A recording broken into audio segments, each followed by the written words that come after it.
Why Datanomix? Why Fulcrum? It's APIs and it's connection. API stands for Application Programming Interface.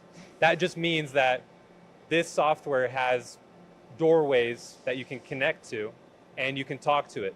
Whether that means, oh, I can send part counts into Fulcrum or I can pull data out of Datanomix, that connection is what allows us to have a connected manufacturing solution. These aren't just individual softwares. We treat our tech stack, what you call all the different software you have, we treat it as building blocks to one kind of unified idea that we're looking for. We're looking for a really great execution system. We're looking for software that runs the shop, that tells us what to do and how to do it, controls all the enterprise level stuff, our ERP.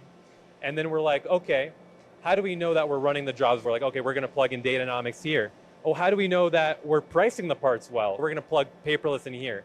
You can get all these softwares and you can have them all be separate, but the magic is when you start connecting them together.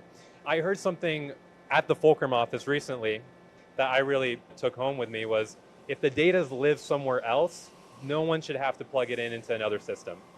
So the part counts live on the machines. The cycle time lives on the machine.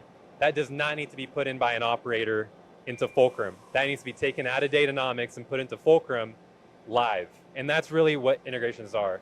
And I know a lot of other shops that we've talked to are now on the same bandwagon with us. We've pushed this and they want it now as well. And I think that's a really magical thing.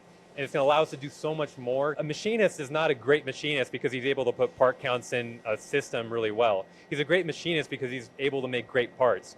And what we want to do is we want to allow him to focus his full mind on making great parts and let the systems do what the systems do.